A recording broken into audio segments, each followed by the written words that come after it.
Hi everyone, it's Librarian Faith from the Mandel Public Library of West Palm Beach, and today I'm going to show you how to make Gelatinous Cube soap. This fun little creature is based off of the Dungeons & Dragons monster, a gelatinous cube. And inside, as you can see, are all the dice you need in order to play the game. If you're interested in playing Dungeons & Dragons, be sure to check out our Facebook page. We have 2 campaigns going on right now. West Marches in particular might be interesting, as they're just a bunch of one-shots, so whenever you want to jump in, you're more than able to. Well, let's move on to the craft, shall we? You'll need a couple of things in order to do this project. Firstly, you'll need a silicone mold that has cubes that are roughly 2 inches by 2 inches. This one is 2 1/4 by 2 1/4. I got it from Target, but this will work just fine. If you don't have a silicone mold, you can make your own mold by cutting out 5 cardboard squares that are 2 inches by 2 inches, covering them in saran wrap, and then taping them securely together, making sure that there's no holes or anywhere for the soap to go running out. But that's a lot of extra steps, and this makes our job a lot easier since you just pop the soap out when you're done. You'll also need some green mica dye. I'm using a shimmery one because shimmery's always more fun. A scent. This is wintergreen.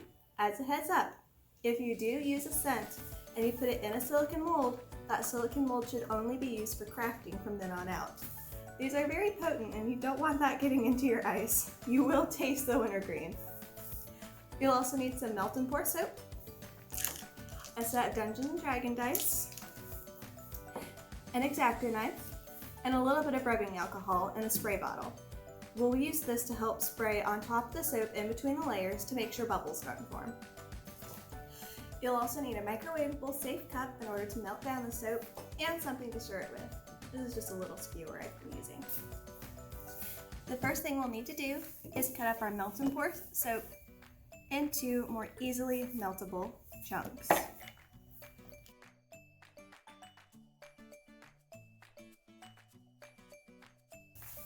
I'm putting about 4 ounces of soap in here to start out with. We might need a little bit more, but we can always melt more down later. Next, we're going to put this in the microwave for 30 seconds, and then we'll come back and stir. Now that our soap is mostly melted, we'll use our stirrer to get the rest of it incorporated. You may have to microwave it for a little bit longer afterwards if it starts getting cold, but that is a-okay.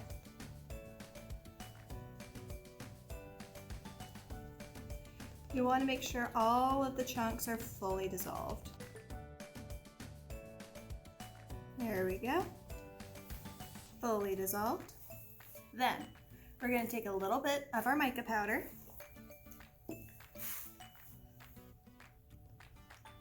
and we'll use our stirrer stick to scoop out enough. And we're just going to put the smallest amount of mica on there. Just enough to stand on the top of a skewer. You can always put more mica powder in if you want to, but you can't really take mica powder out. And the goal of the mica powder is to just barely tint it. The slime cube in Dungeons & Dragons is a bit see-through. We want to be able to see the dyes that are floating in the soap, so we just need a tiny bit of pigmentation. So I'll put this in. You can see just the tiniest amount, and I'll stir it in. The soap started getting cold, so I'm going to put it in the microwave for another 5 or 10 seconds. That was about 7 seconds. And much more liquidy. Gonna finish stirring it in.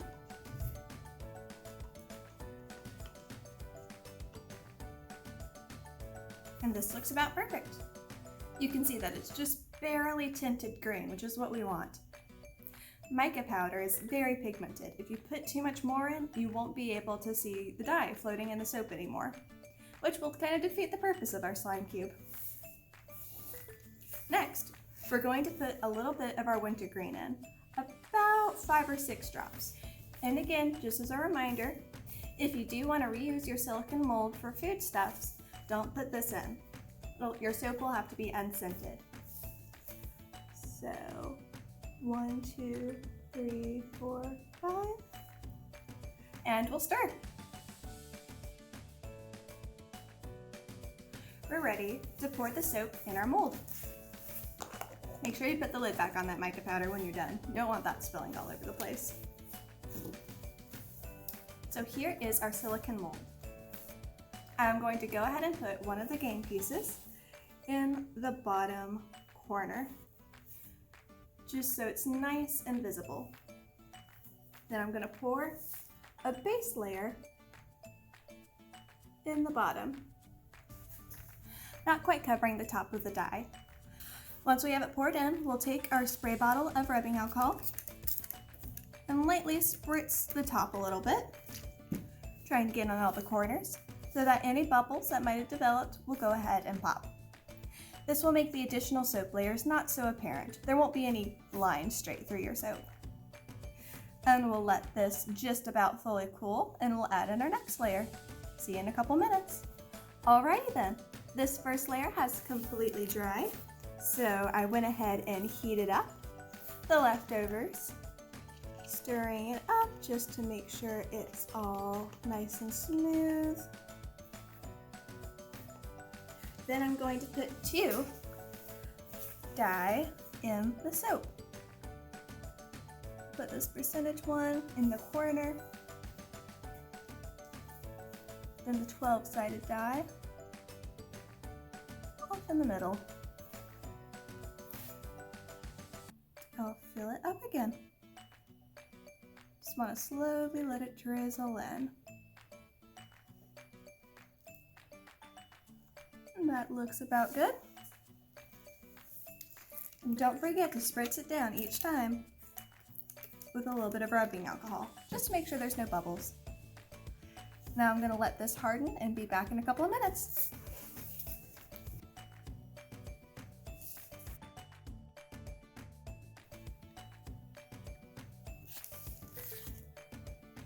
This time we're just going to fill it about halfway full. Partially because that's how much soap we have left in this batch, and also because I want to put a couple of dyes here and here later. While we're waiting for this latest layer to cool, I'm going to go ahead and chop up some more soap and get the next batch ready to go. I'm going to try to add about another 2 ounces or so. Just do these 4. We're just about done with our soap. We have 2 more dye to add in. Oop. And then we spritz with the rubbing alcohol. Always want to forget that part. And I'll be right back.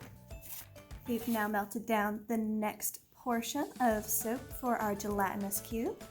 So we're going to stir up all the chunks to make sure our soap base is nice and smooth. And once again, we're going to add in a little bit more mica powder and scent. We just need the tiniest amount of mica powder, just enough to bounce on that skewer. As I said earlier, it's always easier to add in more colorant rather than try to take colorant out.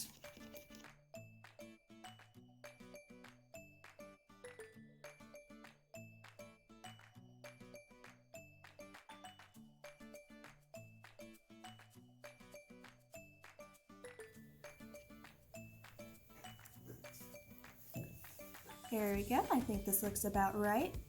So then I'm going to go ahead and set my last 2 dye in my gelatinous cube. I'm going to put the 20-sided dye with the 20 facing up in the middle. This is a nice little final touch. And I'm going to pour in enough soap until everything is covered.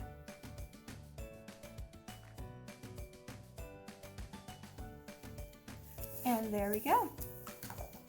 Put the lid back on our mica powder and wait for this final layer to finish cooling with a spritz of our rubbing alcohol to get rid of bubbles. I'll see you in a few minutes. Now our gelatinous cube soap is fully cool to the touch and is no longer mushy, so you can pop it out of its silicone holder.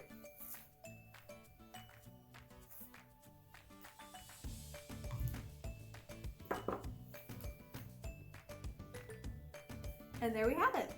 If you'd like, you can clean up the edges with your X-Acto knife, which I think I'll do here at the bottom.